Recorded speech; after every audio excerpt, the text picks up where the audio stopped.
Muitas pessoas têm tido seus sonhos destruídos pela falta de confiança absoluta em Deus. A Bíblia está repleta de exemplos de grandes sonhos cumpridos para a glória de Deus.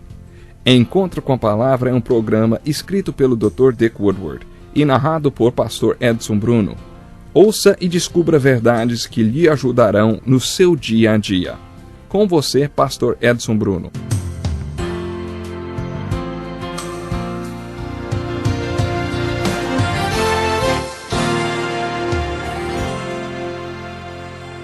Grande alegria ter você conosco para mais um encontro com a Palavra. A sua atenção é muito importante para toda a nossa equipe. Pegue sua Bíblia e acomode-se. Estamos estudando o profeta Jeremias. Terminamos o último programa falando sobre o versículo 3 do capítulo 33 do livro de Jeremias. Clame a mim, e eu responderei e lhe direi coisas grandiosas e insondáveis que você não conhece. Você está lembrado do contexto histórico deste versículo? Este versículo foi escrito como parte do sermão de Jeremias, quando ele comprou uma propriedade um pouco antes de Jerusalém ser destruída pelos babilônicos. O auge do sermão é: todavia trarei restauração e cura para ela. Curarei o meu povo e lhe darei muita prosperidade e segurança.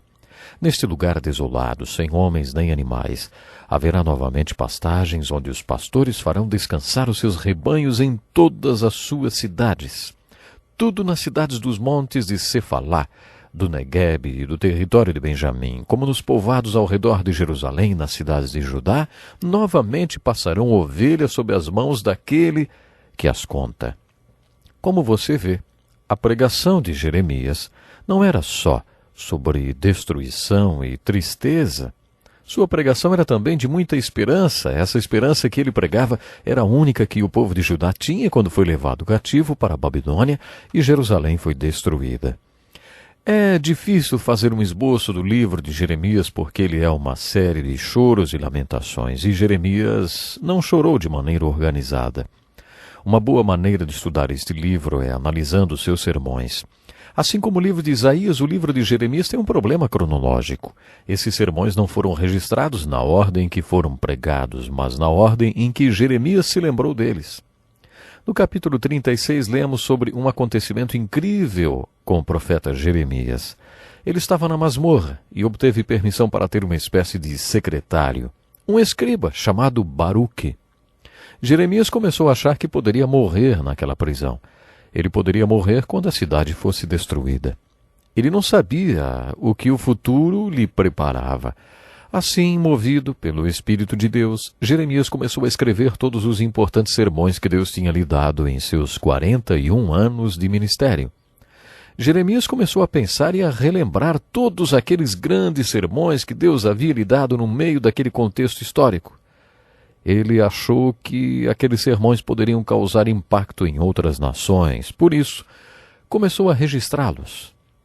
Ele falava e Baruque escrevia. O rei Jeoaquim ficou sabendo da existência dos rolos que Jeremias estava escrevendo e ordenou que fossem lidos na presença dele. Era inverno e a lareira estava acesa. Conforme o rolo ia sendo lido, o rei o cortava com uma faca e jogava os pedaços no fogo, até que acabou queimando todo o rolo. Quando Baruque contou a Jeremias que o rei tinha queimado todo o rolo, Jeremias disse a Baruque para pegar outro rolo, pegar tinta, caneta, porque ele ia fazer tudo outra vez. E ainda ia acrescentar alguns outros sermões que tinha esquecido da primeira vez. Jeremias ditou todos os sermões outra vez à medida que se lembrava deles. Baruque foi escrevendo todos conforme Jeremias se lembrava e os ditava, o que necessariamente não era na ordem em que eles foram pregados para o povo. É por isso que os sermões não estão em ordem cronológica no livro de Jeremias. Logo no começo do livro encontramos um dos seus sermões mais importantes. Que falta os seus antepassados encontraram em mim para que me deixassem e se afastassem de mim? Eles seguiram ídolos sem valor, tornando-se eles próprios sem valor. Mas o meu povo trocou a sua glória por deuses inúteis. O meu povo cometeu 2 crimes. Eles me abandonaram, a mim, a fonte de água viva, e cavaram as suas próprias cisternas rachadas, que não retêm água. Essa é uma pregação muito bonita. Jeremias está dizendo que o povo cometeu 2 pecados. Afastou-se de Deus e da sabedoria que vem da palavra de Deus. Depois ele pergunta ao povo: para quem vocês vão se voltar? Deus fala através de Jeremias de uma maneira muito bonita. Me abandonaram a mim, a fonte de água viva. Para o que eles se voltaram? Cisternas quebradas que não podem nem conter água. Mais adiante ele coloca a mesma coisa com outras palavras. Como vocês podem dizer, somos sábios, pois temos a lei do Senhor, quando na verdade a pena mentirosa dos escribas a transformou em mentiras? Os sábios serão envergonhados, ficarão amedrontados e serão pegos na armadilha, visto que rejeitaram a palavra do Senhor. Que sabedoria é essa que eles têm? O que Jeremias está dizendo é que o que as falsas penas ou canetas dos escribas disseram não era verdade. Mas quando o povo acredita nas mentiras dos escribas, então o que sobra é sabedoria e filosofia humana. E Jeremias lança um desafio. Que sabedoria eles têm que pode ser comparada à sabedoria da palavra de Deus? Esse é um bom sermão para os dias de hoje. A pergunta que eu mais gosto de fazer é a mesma que Jeremias fez. Se vocês concluíram que a palavra de Deus não é a palavra de Deus, então vocês vão pregar o quê? Se você é um pregador, vai pregar poemas? Vai pregar sobre o quê? Se você não vai mais pregar a Bíblia, então você vai pregar humanismo, não? Se você tem compaixão pelas pessoas, vai pregar psicologia? E tentar ajudá-las com os seus problemas? Você vai dar consultas e ser uma espécie de terapeuta? Se você não acredita na palavra de Deus, vai pregar o quê? Visto que rejeitaram a palavra do Senhor, que sabedoria é essa que eles têm? Essa foi a pergunta de Jeremias e o resumo do seu sermão. Vamos ver um esboço de outro sermão de Jeremias. Será que o etíope pode mudar a sua pele? Ou o leopardo as suas pintas? Assim também vocês são incapazes de fazer o bem, vocês que estão acostumados a praticar o mal. O livro de Jeremias está bem sincronizado com o resto da Bíblia. É incrível, mas algumas pessoas acham que o cristianismo é faça o melhor que você pode e tente melhorar cada vez mais. Jeremias, no capítulo 2, versículo 36, até caçoa do homem que tenta fazer isso. Por que você não leva a sério a sua mudança de rumo? Depois ele diz essas palavras sábias. Será que o etíope pode mudar a sua pele? Ou o leopardo as suas pintas? Assim também vocês são incapazes de fazer o bem, vocês que estão acostumados a praticar o mal. Ele está dizendo que as pessoas não mudam. Quando eu estava na faculdade, era membro de uma sociedade cujo logotipo dizia: como é hoje, assim será amanhã. Alguns jovens costumam pensar: um dia eu melhoro. Quando eu entrar na faculdade, aí eu melhoro. Ou então, quando eu casar, aí eu vou sossegar. Eu era jovem e aquele logotipo me perseguia, realmente me perseguia. Como é hoje, assim será amanhã. Como você é hoje, assim será para sempre. Eu não gostava de ouvir falar disso porque me parecia muito fatídico. Mas sabe de uma coisa?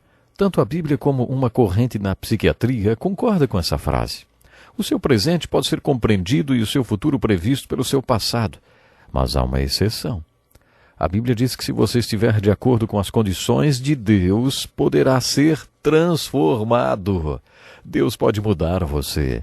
A Bíblia diz que você não consegue mudar por si mesmo, mas pode ser transformado pela renovação da sua mente.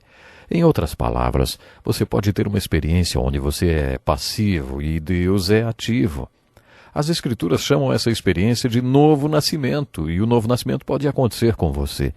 A Bíblia dá essa esperança, você pode mudar. Mas ela também é enfática em dizer que, a não ser que Deus o transforme, você não conseguirá nenhuma transformação por você mesmo. Essa é a síntese de um dos sermões de Jeremias. Jeremias também tinha outra coisa a dizer a respeito do coração humano. O coração é mais enganoso que qualquer outra coisa e sua doença é incurável. Quem é capaz de compreendê-lo? A resposta é: só Deus pode. Só Ele conhece os enganos do coração humano. Afinal de contas, o que é a natureza humana? De acordo com as Escrituras, a natureza humana é o principal problema com o qual Deus tem que lidar. O que é o coração humano?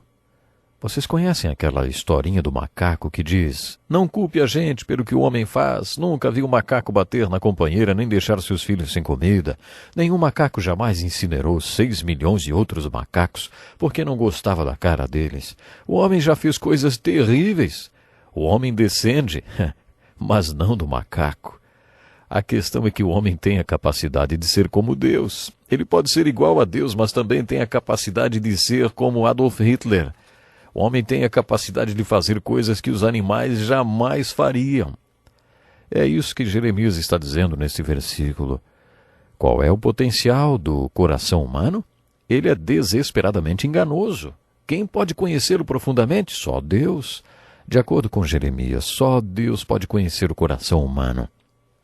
Eu me formei em psicologia. Quando terminei a faculdade, pensei que conhecesse tudo sobre o comportamento humano. Eu pensava que, se você tivesse um problema ou se achasse complicado resolver alguma coisa, poderia sentar comigo e eu o ajudaria a se encontrar. Só que comecei a encontrar exceções. Todos que eu consultava eram exceções, até que na posição de pastor cheguei à seguinte conclusão.